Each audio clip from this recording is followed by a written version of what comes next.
Se brancher sur du sport, c'est le premier réflexe en début de journée pour le propriétaire de ce bar dont la clientèle se réunit régulièrement autour des matchs du championnat belge. L'abonnement à la chaîne Sport11 lui revient pour l'instant à 16 € par mois, mais plus pour longtemps. Depuis le 22 juillet, il lui faut maintenant payer une licence obligatoire pour pouvoir diffuser les retransmissions sportives de la chaîne.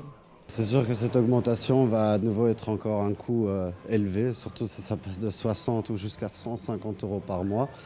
À la fin de l'année, c'est vrai que ça va être conséquent, mais oui, ça vaudra toujours la peine quand même de le garder. Mais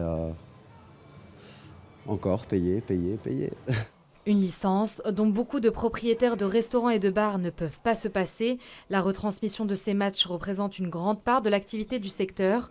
Du côté de ce bar bien connu des supporters saint-gillois, la nouvelle est également accueillie avec une certaine résignation. Oui, c'est non négligeable, effectivement. Après, c'est un budget gérable, mais ça reste assez cher pour la diffusion des matchs, cette taxe en plus, quoi. Un coût non négligeable et pour cause, les prix de la licence peuvent aller de 70 € jusqu'à 150 € par mois. Des coûts calculés en fonction de la taille de l'établissement. Pour la Fédération Horeca de Bruxelles, cette augmentation du budget assène encore un nouveau coût au secteur. Pour nous, c'est un mauvais timing parce que voilà, c'est le moment de la relance, il y a des activités qui doivent se remettre en route, il y a les établissements qui se sont remis en question et qui ont pris d'autres optiques de commercial.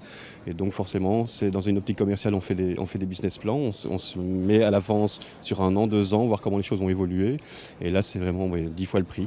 Les propriétaires ont donc jusqu'à la fin du mois d'août pour se mettre en ordre. Après cette période de transition, Sport11 a annoncé l'instauration d'un organe de contrôle pour veiller au respect des droits d'auteur.